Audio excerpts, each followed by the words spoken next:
Okay, great. We are starting off like this. All right, we'll look at that another time. All right. Hi, Omi. Hi, BioWife. We're starting here. I had a protein shake. I'm not eating this morning because breakfast is hard. So we are starting here because this chapter, they're just doing it, and it's also only the femlines. So people are gonna think something. So we're just gonna stick with it here.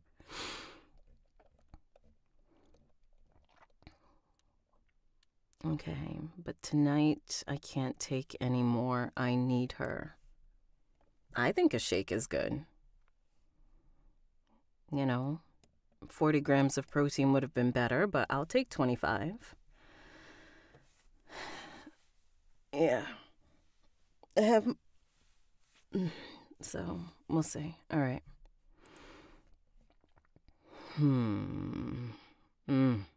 My voice is still waking up.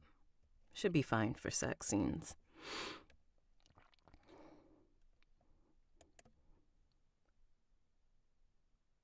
I love you more.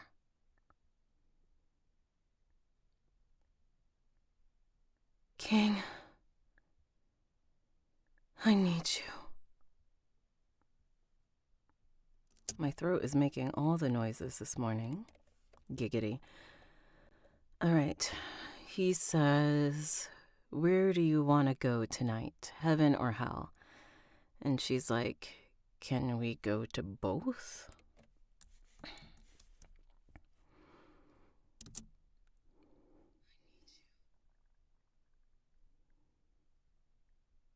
Can we go to both?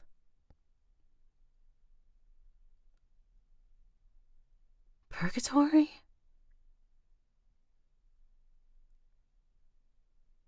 Sounds intense.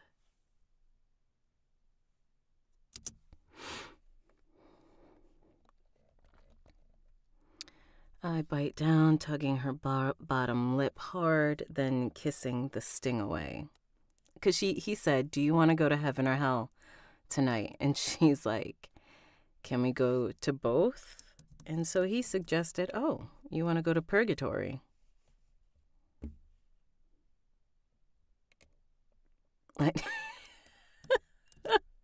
This is in my co-narrator's chapter, so you get to see however he wants to deliver it. Okay, so I stand up, licking a trail between her breasts. I bite down, tugging on her bottom lip. Yes, Isabel whimpers, but I won't let her. He says, "Beg me." She's fuck your bossy, always wanting me to beg for something. Okay. And then there's a device added. No, he's not switching roles. He won't do that. All right. So, let's keep going. There's so much happening that you cannot hear.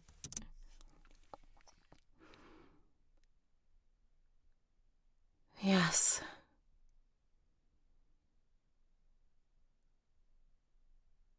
Fuck, you're bossy. Always wanting me to beg you for something.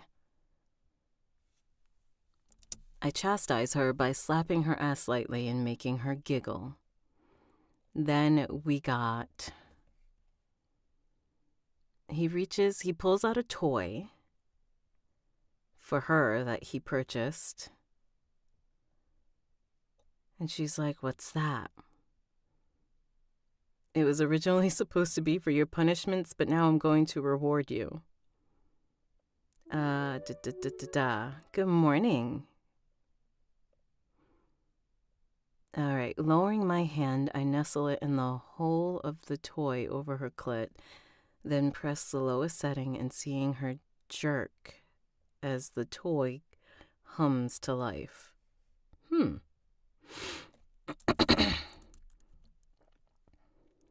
That's true. That's true. But she's not topping from the bottom or anything like that.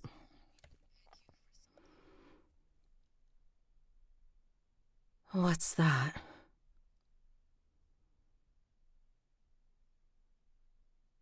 Oh my god. They're gonna tag me. Let's get the my out. Giggity.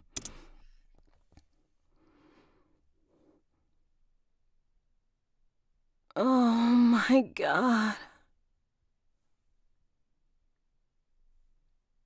All right, she moans, closing her eyes and tossing her head back. I watch her breasts rise and fall with arousal. Toy is sucking. Isabel's mouth shapes into a pout because he took it. He increasing the sensitivity. She complains before tossing her head back against the pillow. Oh. Wait, I have to hear. I don't have to hear. I need to figure out what this emotion is. This is a naughty scene where he pulled out a toy, and I'm trying to. The toy is not described, but I feel like, and I don't have one, it's that rose toy. So I don't know. Okay, I give her a minute to get used to the lower setting before clicking the buttons 2 more times, increasing the toy's sucking intensity. Isabel's mouth shapes into a pout, and the features of her face tighten before her eyes fly open, and she brings her head down to look. "Nah," she complains before tossing her head back against the pillow. The sound is so sexy that a spurt of shoots out of his hoo-ha. He doesn't have a hoo-ha, but you know. Na, kissing her nips. Okay. He finally takes her soul. I know. And I feel like I almost have to buy one to see what the big deal about it is. One of the creators was having a discount on it.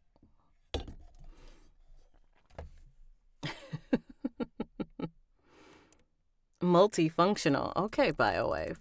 I may have to look into that. All right, focus.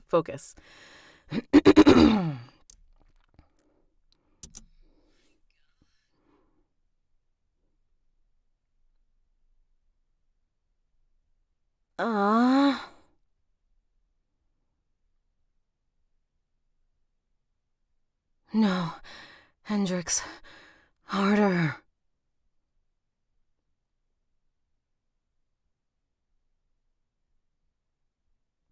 King, no, don't, put it back. Obviously, he took it away, and we spiked too hard for that. Giggity. We have to fix that.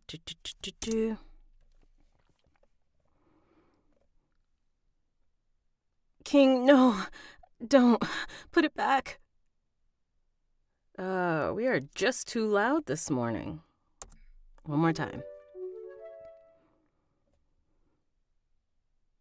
King, no, don't, put it back.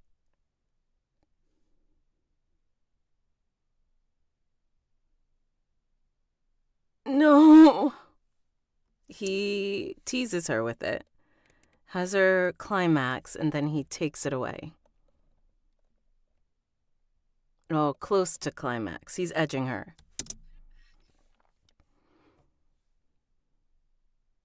No. Too loud, I heard it. I heard it, computer. We'll back up some. No. What are you doing? Edge. Okay, she cuts off her words on a sharp cry as I lower my mouth. Okay, we're doing great, everybody. I fucking hate edging. That needs to be a punishment.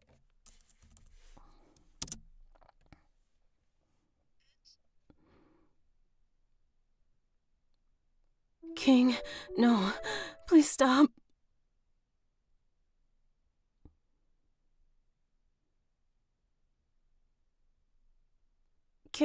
King, please, I'm begging you.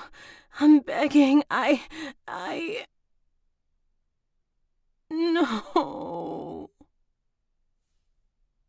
Yay, we're doing good.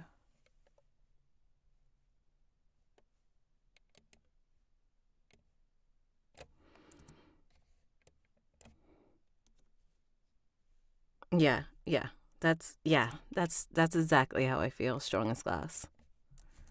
It's different if you're doing it. To be on the receiving end, it makes me want to fight.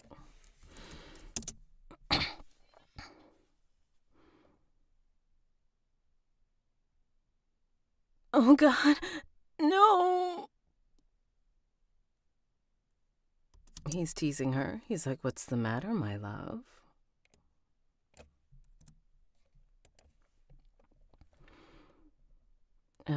She screams, and I have her heaving, trying to buck against me, but she can't move. King, you can't do this to me. She's shaking her head and pleading. And then it ends. Okay, so 2 more lines, everybody. So also, FYI, this is 3 months after she got rescued. Sorry, words are hard this morning. Yes, this is 3 months after. No, 8 weeks. 8 weeks. Sorry, I lied to you. It's 8 weeks after she got rescued. So hopefully she's recovered from stab wounds and stuff. Okay. Okay. No. She's frustrated, so be frustrated.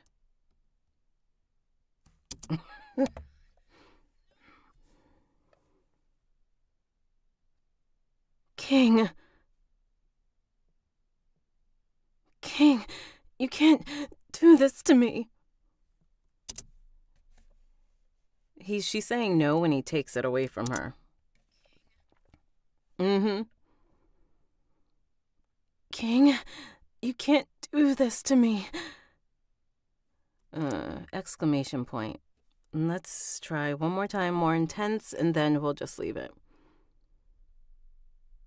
King, you can't do this to me. All right.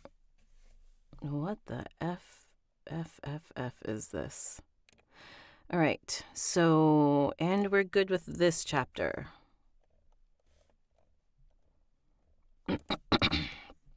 We're going to save it. Great. Now, 8, 9, 10. So this is 10 weeks later. They're going to Buckhead Island. And we are on to narration. So I will go live on the clock app for that. You know, I just didn't want to get banned so early in the day.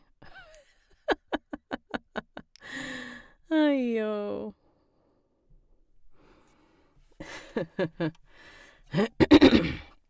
All right.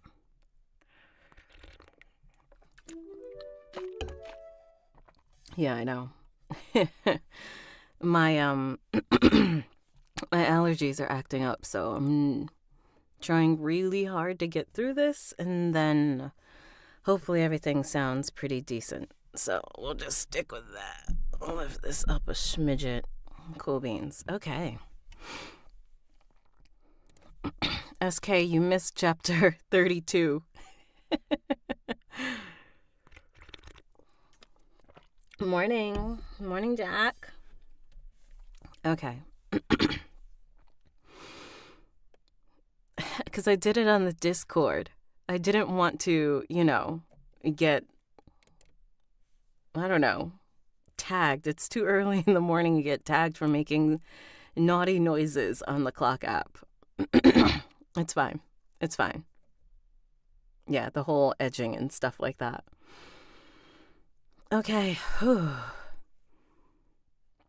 So that was 8, 9, 10. So we are 10 weeks out since she was returned back to King. So the wounds obviously healed.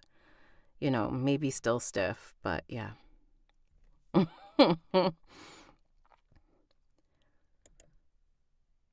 33, Buckhead Island, Isabel. 2 weeks later. How much longer? I address our pilot, speaking into the mic at my mouth. Oh, God, all the mouth noises today. Got a little bit of dry mouth today. No, you didn't miss Buckhead Island. I address our pilot, speaking into the mic at my mouth. He turns his head, acknowledging my question. He points off in the distance where I see a small, secluded island rising from the ocean off the Mediterranean. Lights shine up through the dense foliage of the treetops, showing some signs of life. Anxiety rises up in me, hot, fast, and unbidden. How do you feel? Yes, anxious is the appropriate way you should be feeling.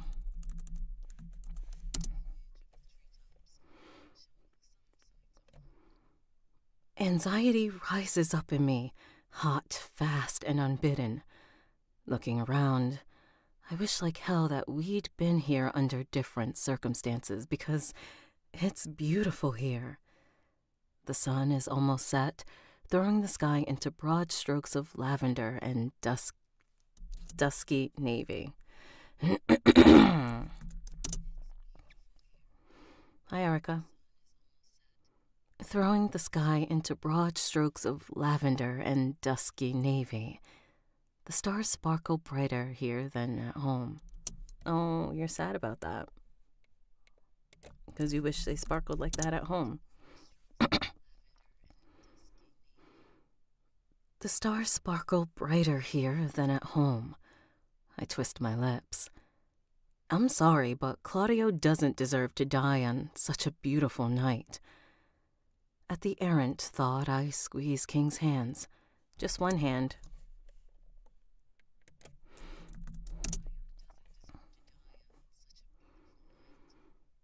At the errant thought, I squeeze King's hand, whose eyes meet mine warmly.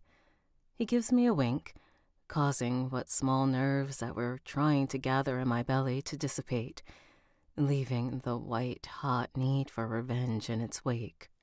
Let's be vengeful. Let's actually mean it. Leaving the white-hot. Leaving the white-hot need for revenge in its wake.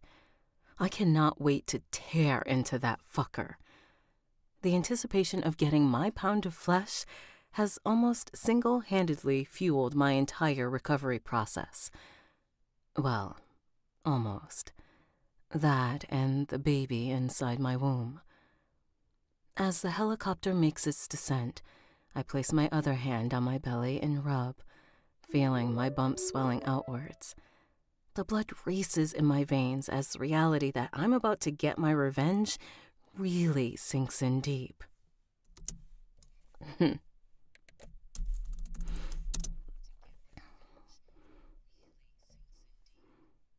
When the helicopter lands, I wait patiently as King unbuckles me and takes the headset off, handing it over to the pilot.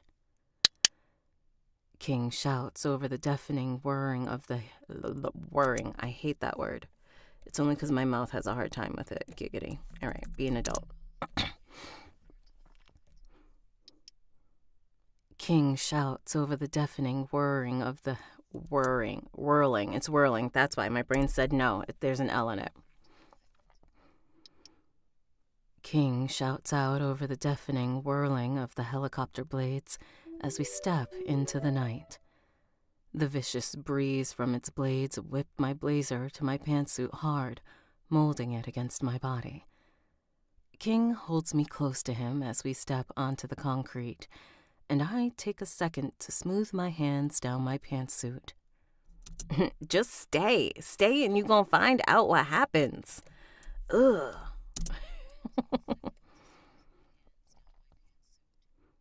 King drags his eyes down my face and shoves a hand through his hair, further disrupting the once pristine strands. Mouth, please work with me today. Thank you. Further disrupting the once pristine strands. He asks, intertwining his hands with mine. He asked her, "Are you okay, love?"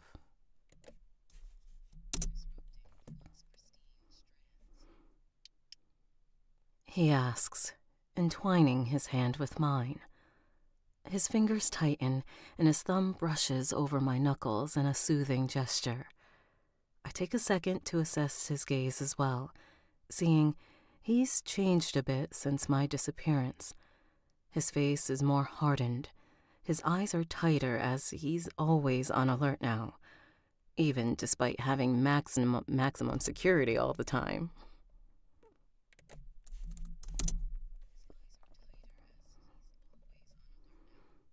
Even despite having maximum security at all times. And my mouth always fucks up security because of my accent. Even despite having maximum security at all times, he does not let his guard down. "I'm fine," I half yell in an attempt to be heard over the chopper. King steps into me just as the helicopter flies away. I nod as he bends into me, accepting his harsh kiss. Breaking away, we turn to face the men who are standing at attention greeting us. 6 men stand in a row with their arms folded. 2 stand at the front. An older man with sharp gray eyes and a short silver beard stands tall ahead of the slightly shorter, younger African-American man to his right. I want to fix it.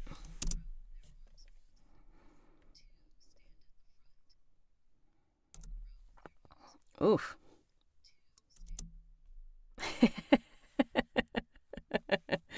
Yes, maybe. Or you would have slept through class.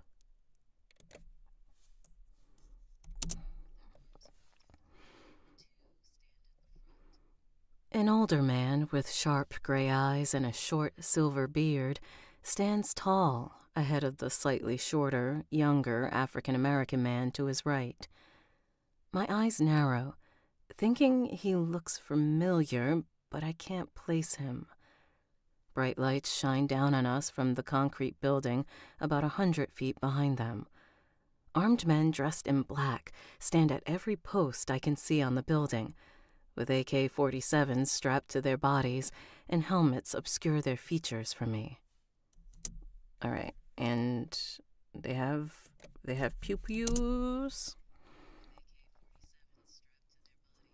And helmets obscure their features from me. Men walk through the trees in the distance. Every now and then a low tone of a walkie-talkie breaks. Oh, so she is describing that you are in some super private, effed up place.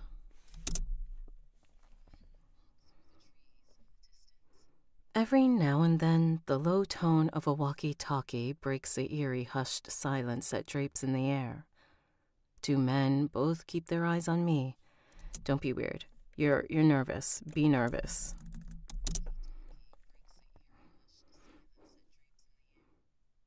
The 2 men both keep their eyes on me as we walk closer, and my fingers tighten on King's as nerves begin to get the better of me. The silver-haired man holds his hand out to me first, surprising me. His almost silver eyes are ice hard, and his features are stone tight. All right, I want her to have that sound of discovery because she's never seen the silver-eyed guy before. The silver-haired man holds his hand out to me first, surprising me. His almost silver eyes are ice hard. His features are stone tight, no doubt from decades of discipline. A shiver races through my spine at his stoic demeanor. He is not one man I'd want to fuck with, period. He says in a clipped, no-nonsense tone. Taking my hand, he shakes it firmly, then steps into me, pinning me with his gray stare, causing a shiver to race down my spine.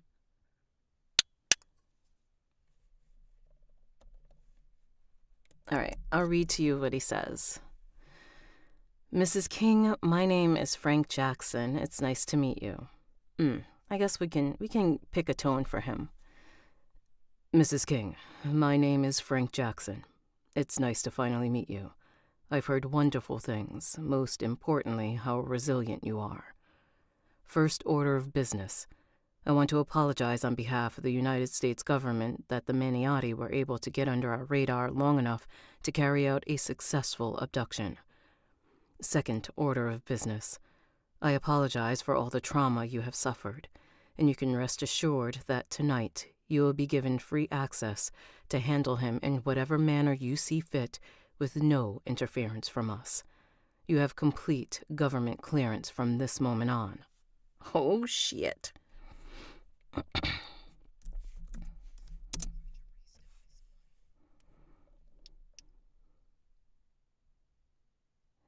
Nice to meet you, I reply, slightly scared of the man, to be honest. He lets my hand go, turning to King and giving him a firm handshake before stepping back and placing his hands behind his back with an impassive look on his face. The African-American man steps forward with a warm smile and takes my hand in a softer grip, not even shaking it, just holding it. I look over at King and see his eyes warm slightly as he reaches over and claps him on the shoulder once. Yes. He says, the black guy says, "Ma'am, my name is Micah, and I might be so forward to say that I am pleased to finally meet you, Mrs. King." Micah is a friend of King's, so... All right, found my spot. That's when it hits me where I know him from. He'd been the man in the library when I'd tried to call for help when I'd first been taken by King. My eyebrow arches, but I stay quiet. His eyes turn back to me and he steps away, adopting a similar posture. Sorry, my mouth went into a British accent. That's the next book.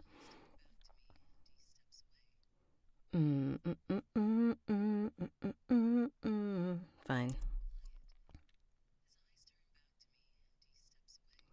Adopting a similar posture to Frank. One of the guards, dressed in a solid green uniform, obviously different from Frank and the other camouflaged soldiers roaming around, steps forward and hands me a dark gray card, remaining silent. Micah explains before turning and holding out his arm. Micah says, "For you to enter and navigate Maniati's ward. That's what the card is for. We've been waiting anxiously for you, Mrs. King. Welcome to Buckhead Island. Claudio awaits."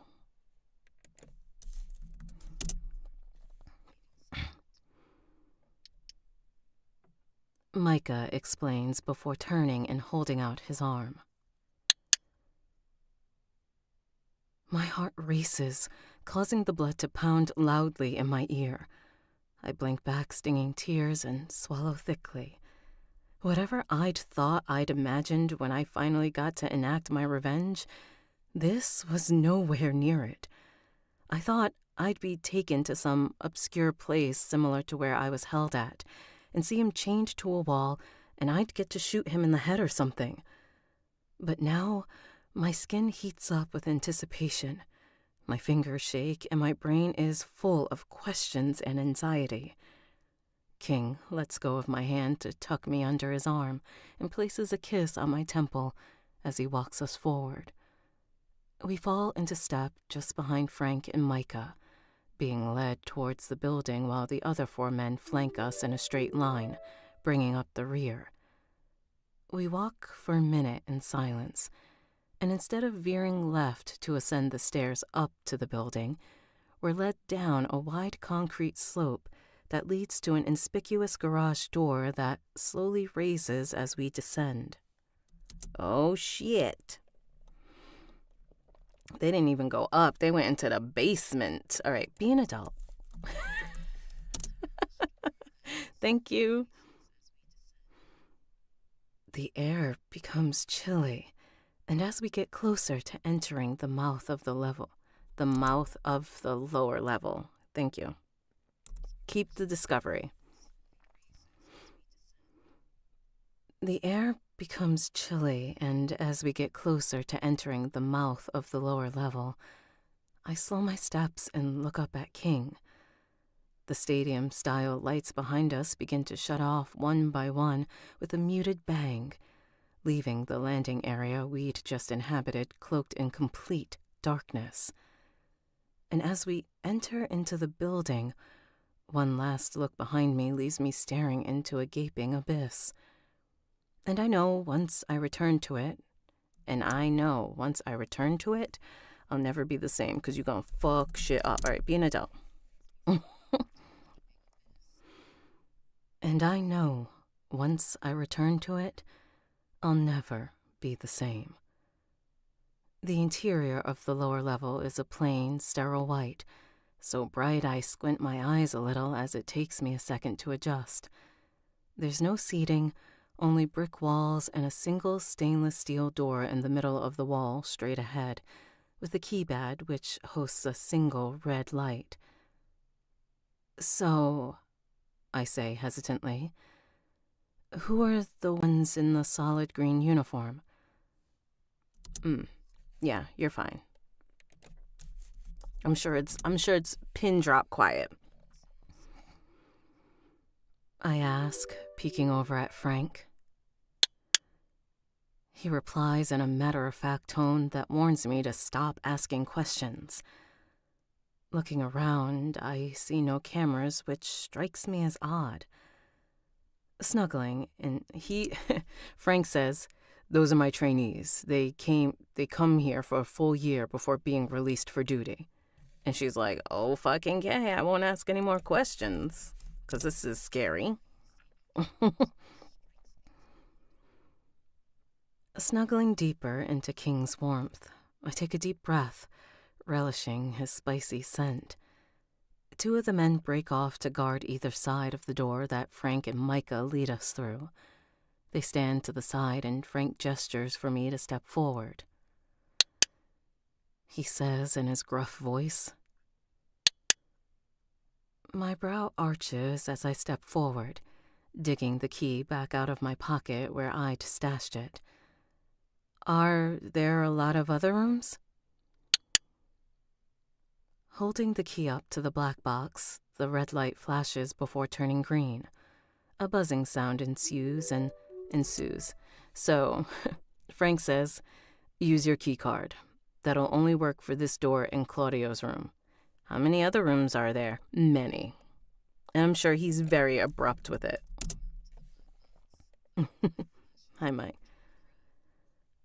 Well, welcome in. You guys are catching the end of this audiobook. I don't know when it will be available, so I guess I'll have to make a post about it. BB, the click is because this is recorded in duet. So anytime there's a man voice, mask voice, my co-narrator is the one who will be filling that in. The click is for the editor who edits the audio, so he knows when and where to insert it. So, that is what it's for.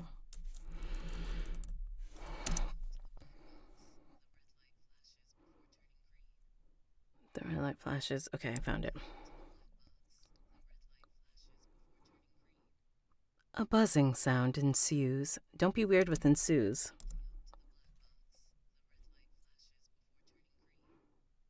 A buzzing sound ensues, and then the door opens. Who are here? Frank gives me a rather cold look. They come here to be... I trail off, hoping he'll finish my sentence. He raises his chin a bit, looking down his nose at me. He's like, who are here? All the unsavory folk who are not fit to be living amongst society. And he's like, they come here to be, he said, to be someone else's problem. Just like Claudio Maniotti is your problem. I love the way he just be shutting it down.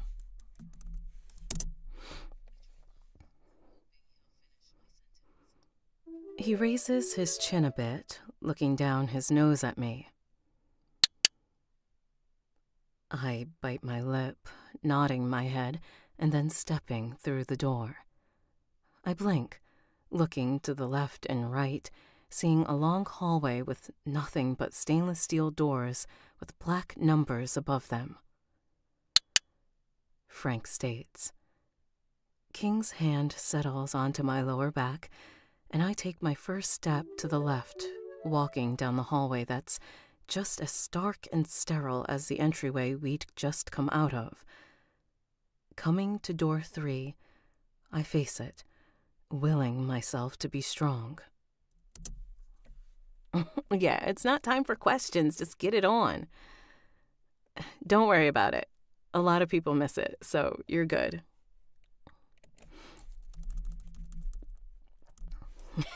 You guys, I wish you guys were like on the same chat so you can see what you guys are saying.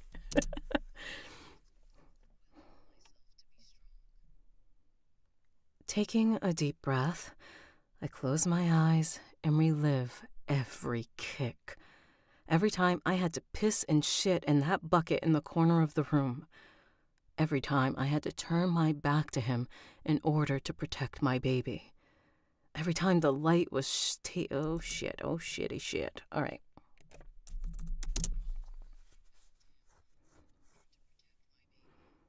Every time the light was taken away and I was forced to spend days in pitch darkness as punishment.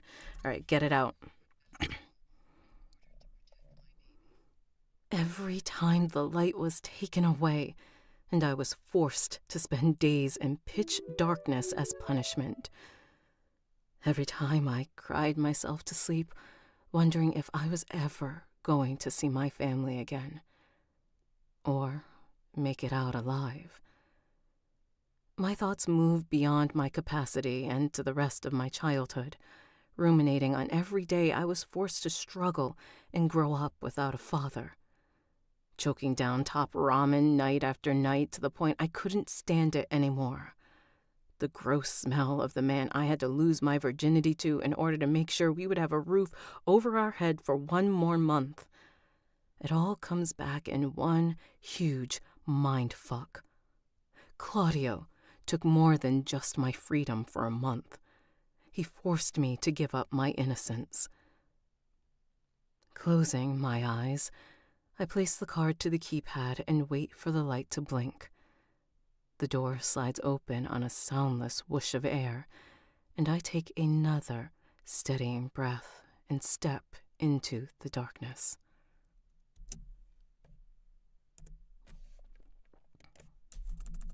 I was hired for this job.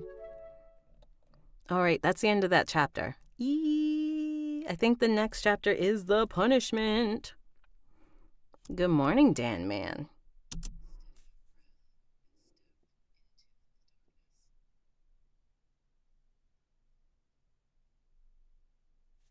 All right, I like to leave a little bit of room tone on the end of the chapter. All right, so that is saved. And now you're going to hear... Ooh. Okay, be an adult. Be cool.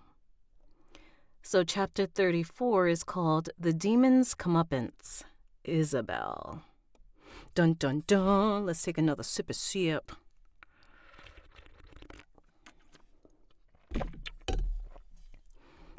Breakfast and Revenge. Yes, this is another branch of voiceover. So it's not commercial. Once you start doing research into voiceover, there are smaller branches. This one is audiobooks, there's audio dramas, there's commercials, there's dubbing, there's animation. Like, there's a bunch of little things that fall under voiceover work. Okay.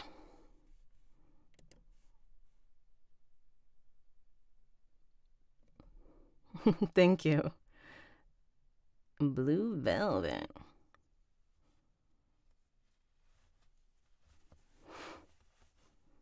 There's no music.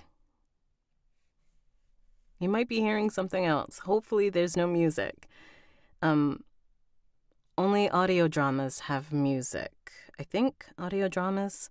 Sometimes some of the multicasts have it as well. All right, let's get into Daddy's punishment, and not a good daddy punishment.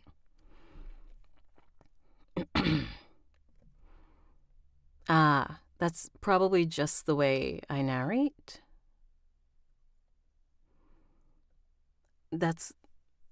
Anyway, yes. I was going to say something else, but then I'm going to go on a tangent, and I just need to get this chapter done.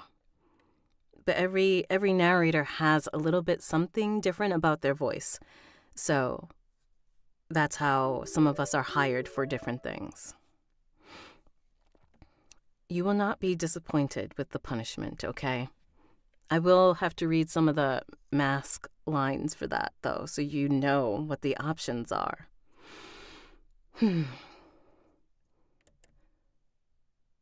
34. The Demon's Comeuppance. Isabel. Lights turn on as soon as I enter the threshold, and it takes my eyes a second to adjust as everything happens so slowly. First thing that I notice is that the lights above me shine dimly with a recessed feature.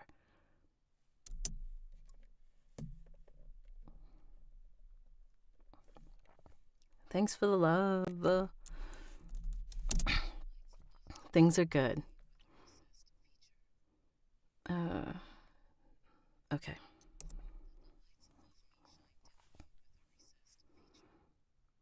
I take another step forward, and more lights begin to slowly flicker on one by one around the perimeter of the room, only bright enough to show me that this is a very large room with more concrete walls and nothing else. No window, no airflow. The center of the room is pitch dark. My skin immediately breaks out into a fine sheen of sweat. Memories of being held captive in that basement continue to assault my mind, and I take a hasty step back, smacking right into King's chest. His arms immediately wrap around me, holding me close. Despite him lending me his comfort, tremors start from deep within, and I close my eyes as I take a deep breath, trying to get a grip. He whispers in my ear, but I still shake, unable to pull myself from the memories. Suddenly, Frank steps to my side and tilts his head. He says gruffly, pulling my attention from my fear. Our eyes clash, and I fight like hell to keep the tears from falling as my anxiety rises to new heights. Hendrik says, "I'm here. We don't have to do this, Izzy. You can change your mind and let them handle it. I won't judge you, baby." And then Frank steps in. He's like, "Look at me, lass." And I'll read you his other stuff as we get to it. Look at my lass. All right, I scrolled way too far.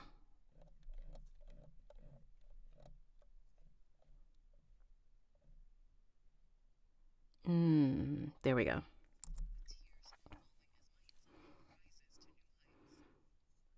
Trembling, I force myself to maintain his eye contact, attempting with everything in me to calm my rapid breathing.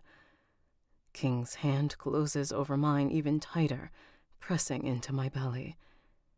Frank holds out an arm, pointing to the darkness as he pins me with a stern stare. He tilts his head down and his eyes harden as he holds his hands in between us, clenching a fist.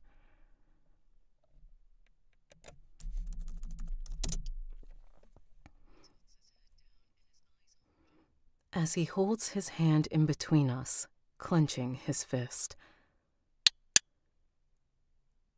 It's thankfully enough to free me of this paralysis. I nod at him, turning my head back to the blackness and step forward. Frank says, "Your salvation is in that room. You just need to be brave enough to step in there and take it, Isabel. Now go show that piece of shit he didn't break you. Be strong." Yes, Frank. Yes, sir.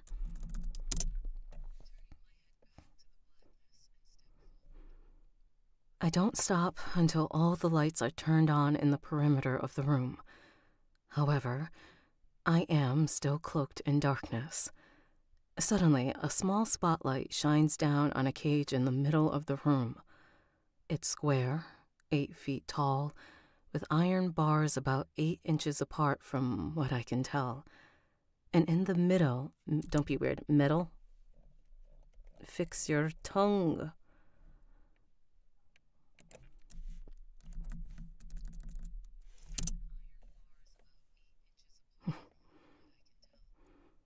And in the middle is Claudio, who sits with his profile towards me. His head turns, and I see a bandage over his left eye. Fuck, he looks like hell, and it makes me feel so fucking elated I could shout to the heavens. He asks in a shaky voice, not a shaky breath. He says, "Who's there?" "Thanks, Ta."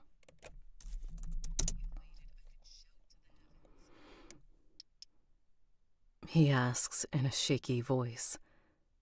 His voice isn't near as strong as it was. The others walk in the room behind me, and each take a spot against a wall, letting me do my thing. Okay, we're not going to leave that much space in between that.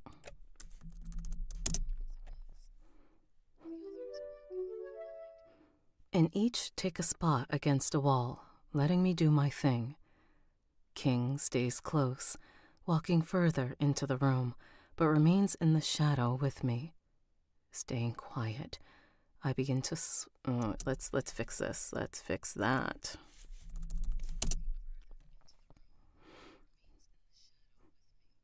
Shadows, it's plural. Hi, Ava. Oh. Focus. Don't look at the chat. Get through this.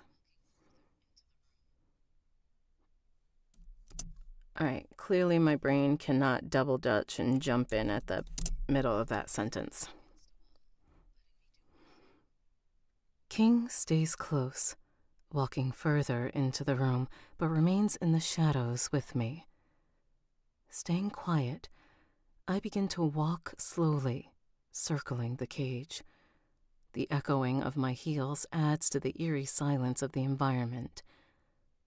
I assess him carefully. He looks every bit as bad as I did when I was rescued. His clothes are disgusting and covered in filth. He's lost a tremendous amount of weight. Though he's... stomach. Shut your face.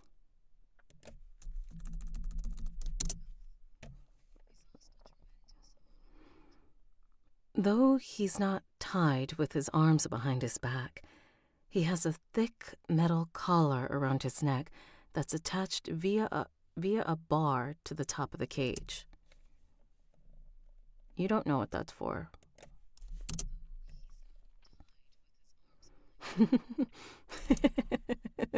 Thanks, Jessica.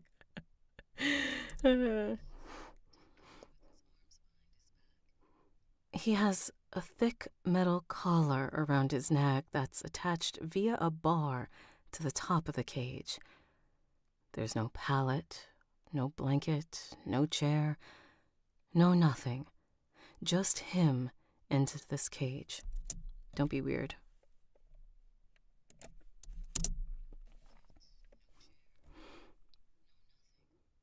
Just him and this cage. Has he been in here the entire time? I ask, my voice ringing out. Claudio's right eye widens, and his already pale face turns completely ashen at the sound of my voice.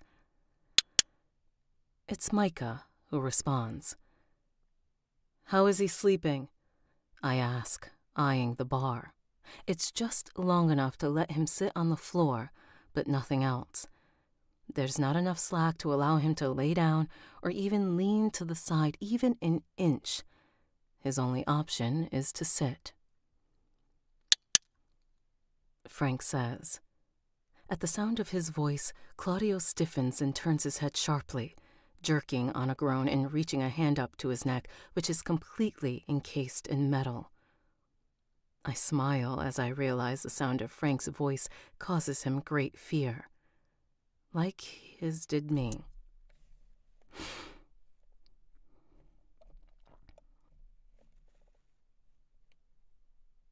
There we go.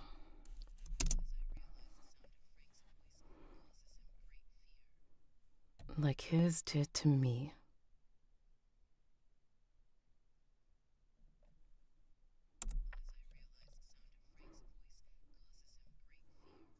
Like his did to me.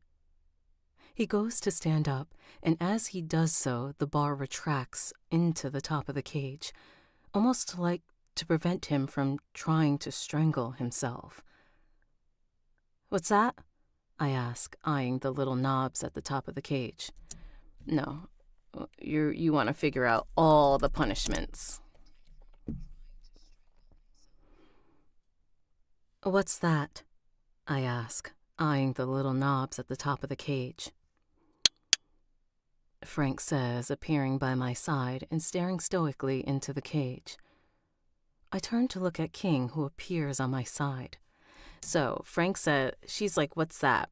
She's looking at little knobs at the top of the cage, and Frank's like, that's your husband's request. And she's like, oh, what's this? I turn to look at King, who appears on my other side, arching an eyebrow at him. Your request? His eyes lower to my stomach, where I'm cradling our child protectively. Frank clears his throat, bringing my attention back to him. His eyes flick back to the little pipes lining the top of the cage. Okay, I'll read it to you so that you can get it. So she's like, your request? King says, well, no one really wanted to see you go into the cage with him, especially with the baby. Now Frank clears his throat and he says, your options are shoot him through the cage, have him quartered, and put through a grinder or acid. Completely up to you. I personally am partial to seeing them ground up. It brings me great joy. There you go.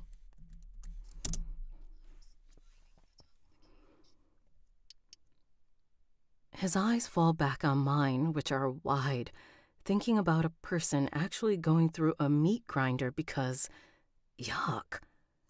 Let's play with that sentence a little bit more. As serious as she is, she's like, what?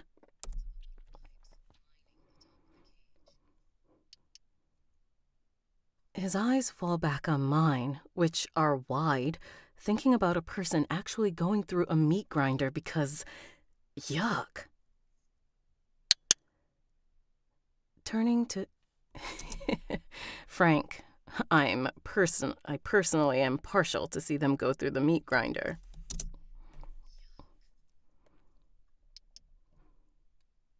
Turning my face back to Claudio, I fold my arms and take a few more steps forward, allowing the light to reveal me to him. Claudio gasps, taking a step forward before being jerked back by the collar. He chokes for a second, wheezing for air because looking back at me again with red, watery eyes. Wheezing for air. My brain said that sentence wasn't right. Because it's before, that's why.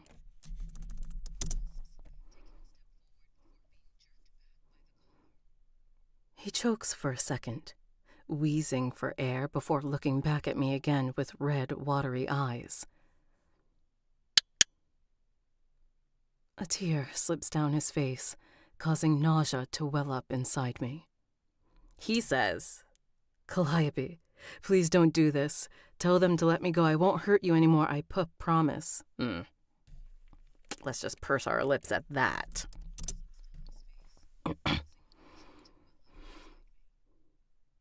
My name is Isabel. Oh. We're putting our foot down. My name is Isabel, I say in a stern and an even voice. Stern is what I said for the voice. Mama Cellophane, you about to find out what happened to Claudio, I say in an even voice. And I don't give two fucks about what you want, you foul, ridiculous waste of space. You threatened my sister. You tortured and tried to break me. But worst of all, you almost killed my baby. And I don't know what world you grew up in where you were taught to not give a fuck about your kid, but where I'm from, you fuck with my baby, then you will pay dearly. Claudio's lips thin into a bloodless line, and he begins to tremble. Looking over at Frank, I pin him with a serious stare. Give him all 3, and I want to watch. Frank tilts his head. Is that a problem? I ask, tilting my chin up. Frank pauses, his eyes glinting as he regards me. She says give him all 3, and he's like, all 3, lass? And she's like, is that a problem? And she said, no ma'am, you want all 3, then that's what I'll give you. And hopefully I don't get in trouble for narrating this. I know, right?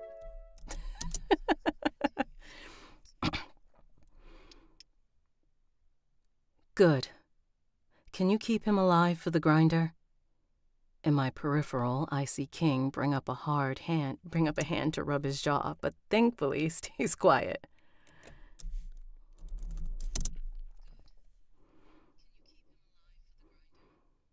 In my peripheral, I see King bring up a hand to rub his jaw, but thankfully stays quiet. Frank stares at me for a few seconds before nodding once. He snaps his fingers, then pivots on his heels. Claudio whimpers, bringing his hands up to scratch at the collar. He yells, pleading for mercy. Dismissively, I turn away from Claudio. King puts a finger under my chin, lifting my face up to him, where he drops a chaste kiss on my mouth. He says, staring deep into my eyes. I give him a grin, ignoring Claudio's incessant pleading in the background. How do you feel? You want this, but you're like, is my husband gonna look at me weird?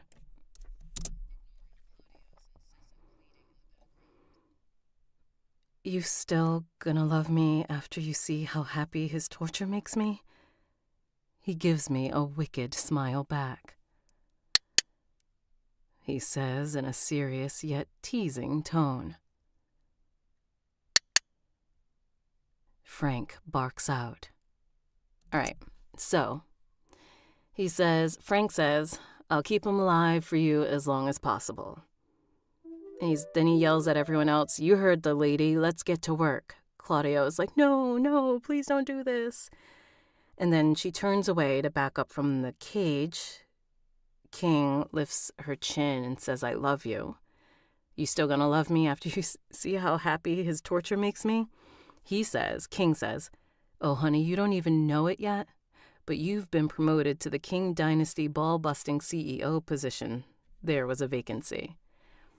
And then Frank barks out, "You two stand back against the wall. Sprinklers are about to turn on." Oof. And then there's a monologue, and I will read that to you, even though it's from Frank. As we walk towards the wall, he brings out a device, and Claudio really loses his mind. Frank walks to the cage and begins to speak over his hoarse cries. Frank says in a loud voice that echoes off the walls. King slides his hand in mine, gripping tightly. Hi, Joel. All right. So Frank says, put your popcorn away. All right, so Frank says, "Claudio Maniotti, you have been captured and retained by this facility in order for you to face retributions for your crimes against the young woman standing behind me known as Isabel Sophia King. Your crimes include stalking, kidnapping with the intent to human traffic, murder, the use of drugs to sedate, starvation, and the intent to kill both the victim and her unborn child. Your time at this facility has now drawn to a close, and you will be offered no last words, no last meal, no time to make peace with whatever savior, as you most likely don't have one. Your punishment is decided upon by your victim. Here is stage 1 of 3. If you cannot make it past stage 1, a government official will administer an adrenaline drug to keep you conscious, so you will mentally and physically bear the full brunt of your retribution." Damn. All right, we're going to take a sippy sip and keep going.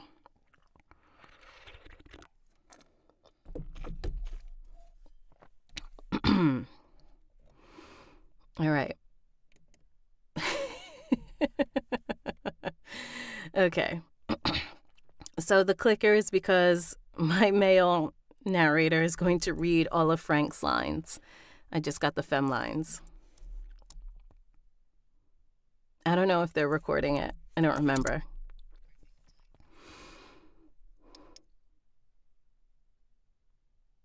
Frank steps back and clicks a button. The collar releases and Claudio drops to the floor with a sickening thud. He's not a thug. Well, he is a thug. But let's put the appropriate... Yeah, I fucked that up. We're going straight to the end. There we go.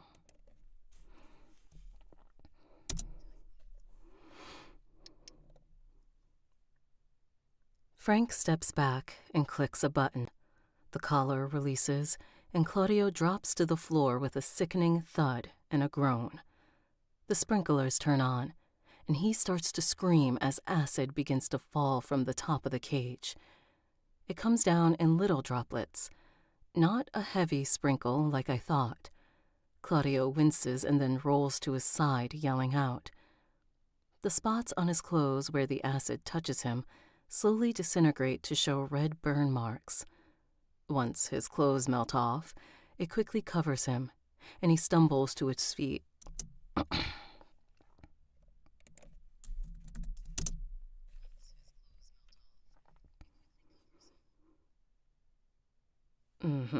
All right. And he stumbles to his feet and lurches for the bars of his enclosure, screaming and crying out. He screams, his voice hoarse with pain. My eyes narrow as I watch him, elation filling me up so fast that I almost want to tell Frank to go ahead and Sorry. Elation filling me up so fast that I almost want to tell Frank to just go ahead and let me shoot him. But no. I want my comeuppance nice and proper. King's hand slides into mine, and he stoically looks on with me. by a wife. Everyone's a gangster until a gangster shows up. King's hand slides into mine, and he stoically looks on with me. Selfishly, I can't bring myself to ask him if he's okay with what he's seeing. When his clothes are mostly burnt off and his skin is bright red and peeling from his body, a loud buzzing brings our attention to the doorway, which is opened by a trainee. A table rolls through the door, followed by a huge industrial meat grinder. My eyes widen. It's one thing to ask for something in theory, but to actually see it...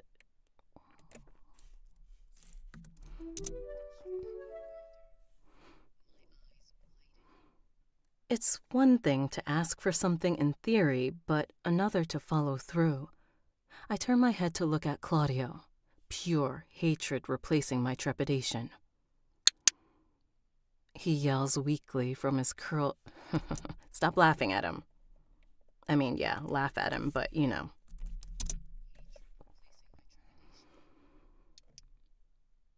He yells weakly from his curled up ball on the floor. King asks.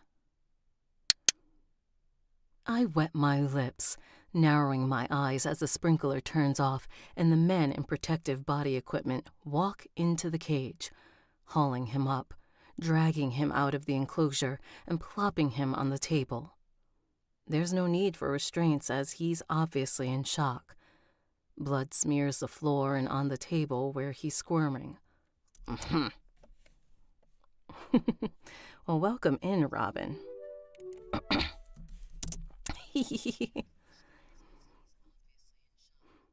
Blood smears the floor and on the table where he's squirming.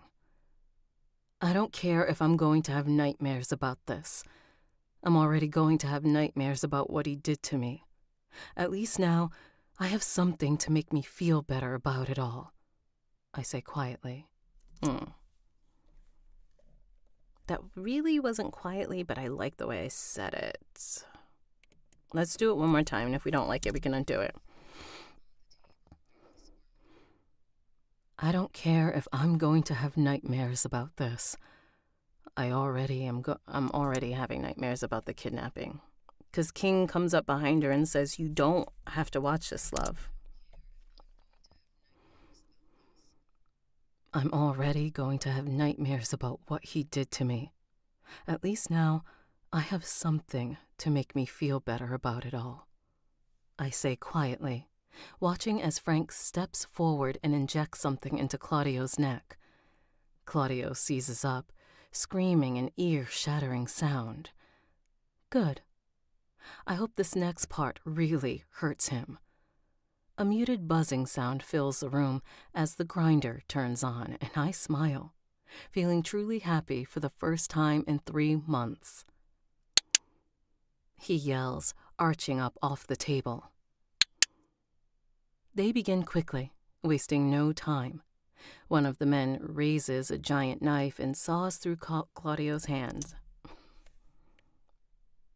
All right, so if I get canceled for this, I'm taking tomorrow off anyway, and I have my other account.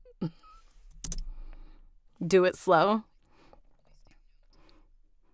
One of the men raises a giant knife and saws through Claudio's hand. Another scream rents through the air, and Claudio fights to get away, but the men hold him down. Frank takes the dead flesh. I was going to say dead fish.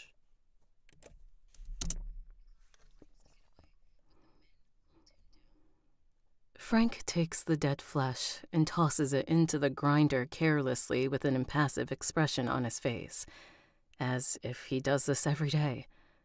Well, I guess he does. They take it slow, dragging it on for long, torturous minutes. After every cut, they cauterize him to keep him from bleeding out. Claudio is shaking at this point. His teeth are chattering and his eyes are flicking aimlessly at the ceiling. Every now and then you can hear a hoarse, "Help me," escape his lips.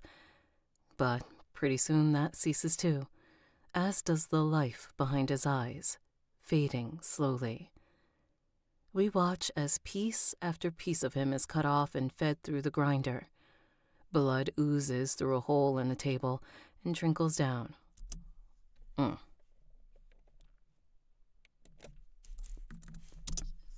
Do it, lady. Oh, yeah. Blood oozes through a hole in the table and trickles down. It's not long before I'm satisfied, so I step forward, not even caring I'm stepping into his blood with my Manolo blanks. Coming up to his right side, I hold my hand out for the knife the man to my left is holding.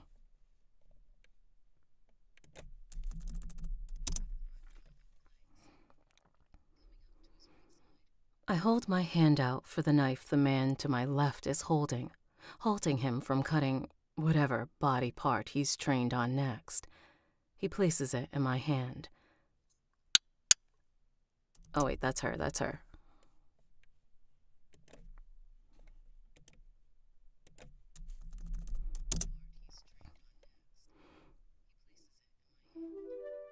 Turn off the grinder.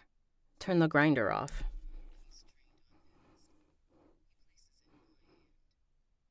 Turn the grinder off, I say. I wait until the room is completely silence, leaving us with just the sound of this fuck up.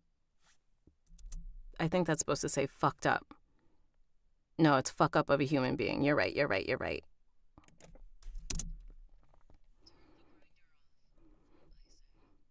I wait until the room is completely silent, leaving us with just the sound of this fuck up of a human being whimpering on the table.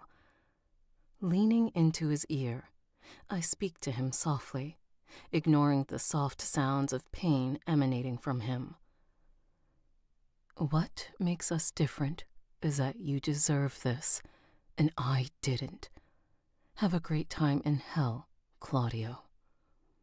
Opting to slit his throat instead of shooting him, I put the blade to his throat and slice slowly, watching as pain winces across his features and blood bubbles up and spills over his neck and out of his mouth. Thanks, guys.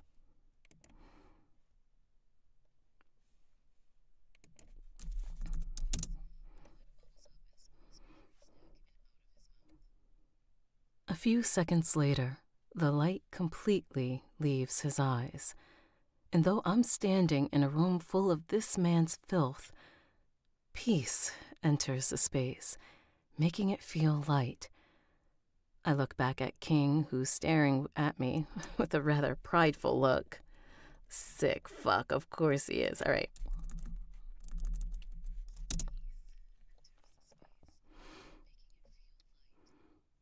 I look back at King, who's staring at me with a rather prideful look.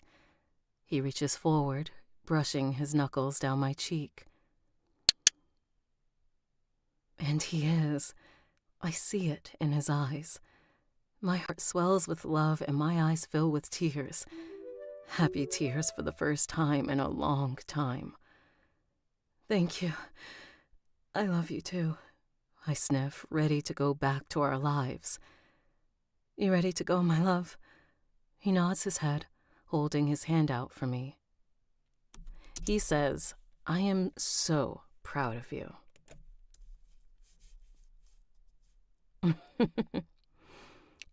This is a road. This is a Rode NT1. And the only reason you can hear it into my phone is because I have an iRig attached in between my phone and my interface. So, yes. Holding his hand out for me, I turn, eyeing Frank, who also has a look of pride on his face. I hold my hand out to him, and he takes it gently in his, giving me a squeeze. Thank you, sir. What you do here is invaluable. His eyes glint as he looks at me. He says with a chuckle, letting go of my hand and stepping back to Micah's side, who's shaking King's hand and murmuring something to him about flying in to visit us next week. She says to Frank, Frank says, "No disrespect, but I hope to never see you again. At least not under these circumstances."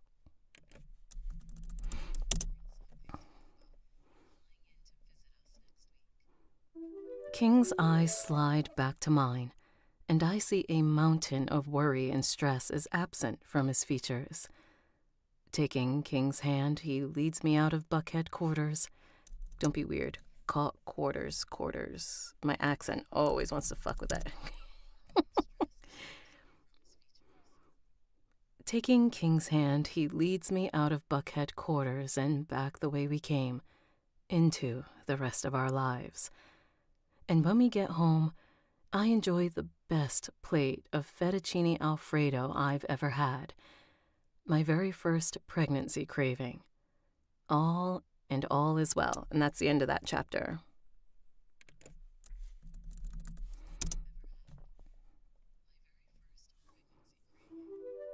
And all is well.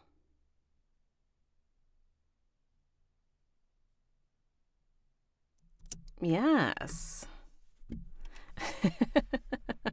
I would be terrified of Frank.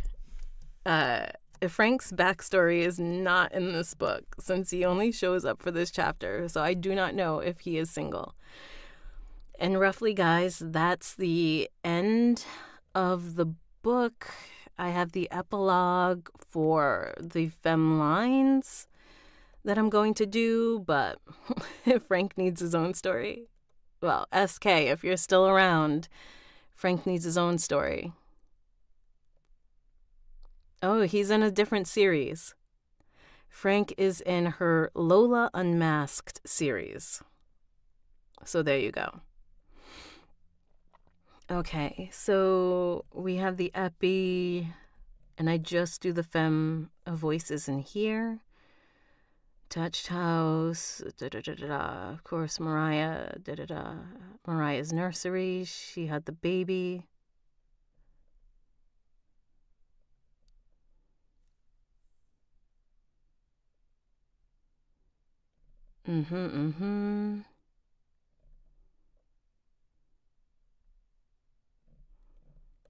Okay.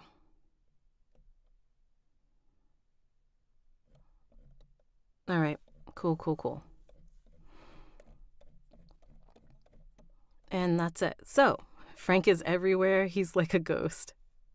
So, I guess you just have to read SK's other stuff. Yeah, she wanted noodles. Well, think about it. That was like a full circle thing. Her dad is the reason why they ate noodles, and now that her dad isn't there, she's able to eat noodles. I get it. All right, y'all.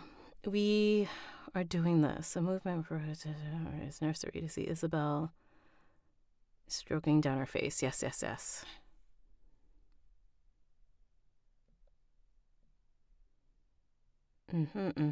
Okay.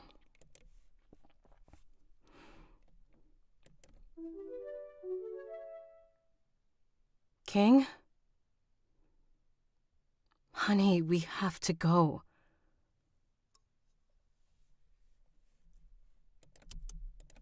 Okay.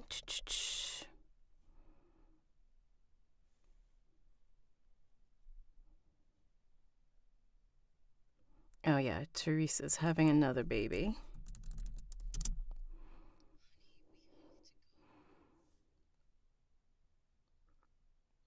Do you think she'll like it?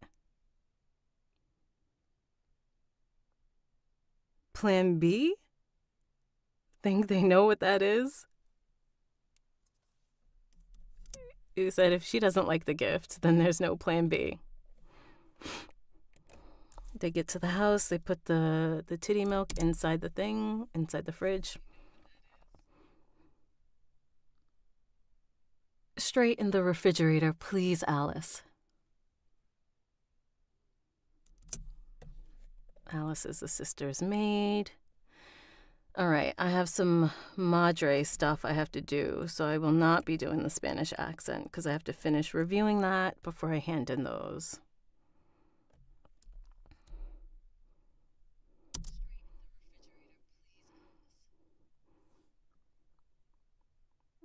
Henny. Let me have her, please. I just saw him maybe 10 minutes ago. Why, mijo? What's wrong? All right. So in case you're wondering, I have had to study 2 or 3 accents in the last couple of days, so my accents are off. So I just have to do a quick refresher before I hand in the Spanish accent that the mom has. Oh shit, now we have Melody. Melody is her sister, Isabel's sister.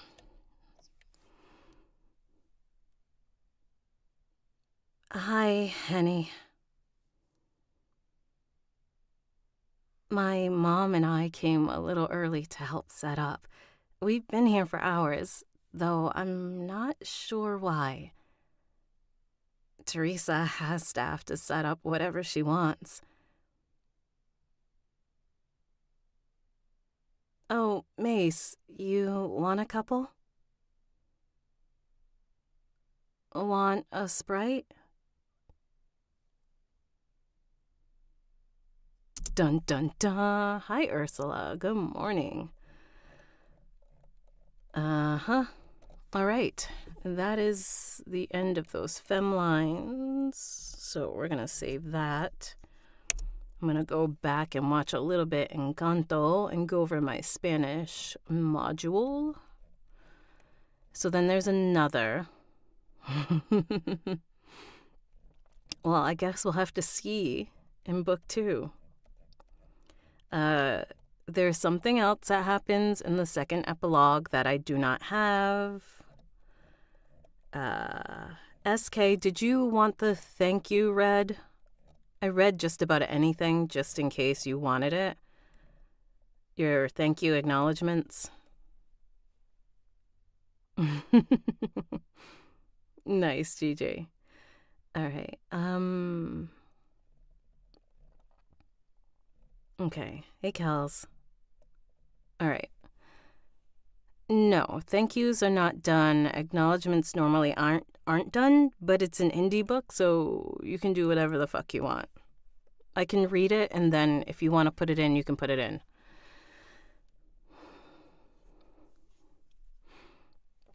I'll read it, and then if you want to keep it, you can keep it.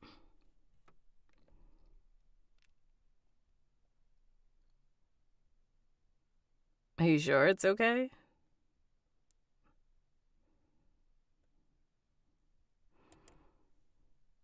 Thank you. Acknowledgements. First, I want to thank my wonderful team. Jess, my PA, Ashley, my beta and ARC manager, and Bethany, my street team coordinator. My incessant nagging about book cover options. I'm laughing at you because I remember.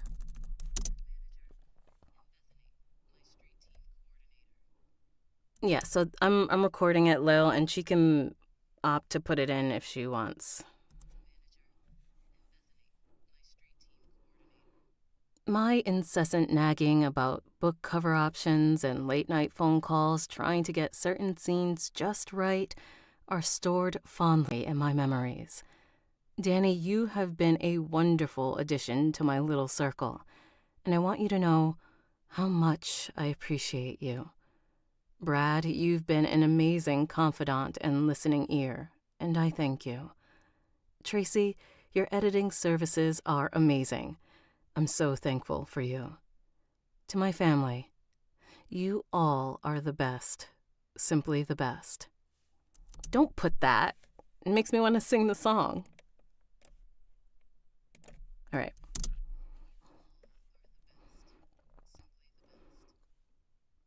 Tracy, Sarah, Christina, and Mari, your beta reading helped to make this novel as wonderful as it is. I couldn't have done it without your support and encouragement.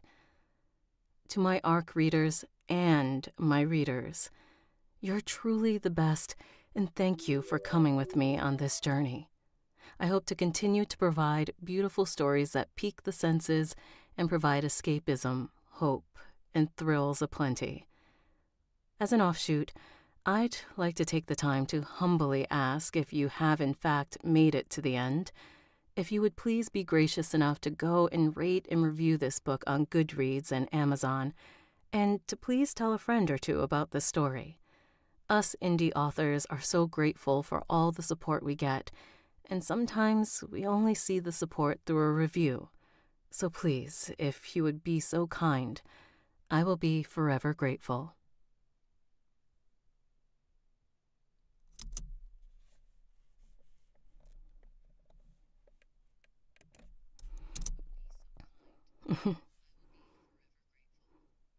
Until the next book, yours, S.K. Presley.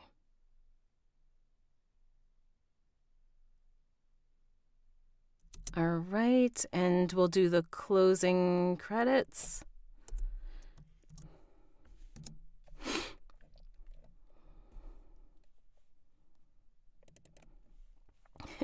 The fact that it says "Only Beer Daddy" gets me every time.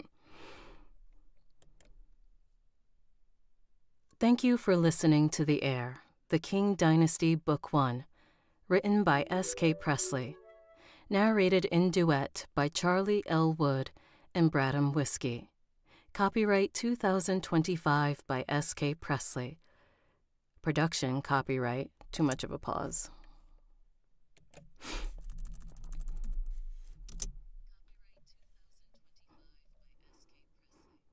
Production copyright by S.K. Presley.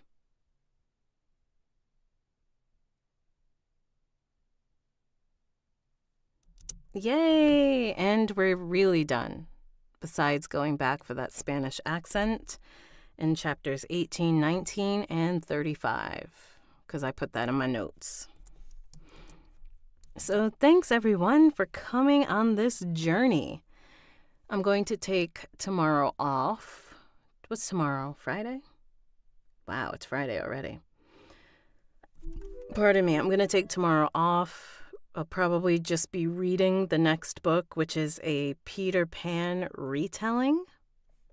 So that will be fun. Thanks for hanging out with me. I appreciate the company.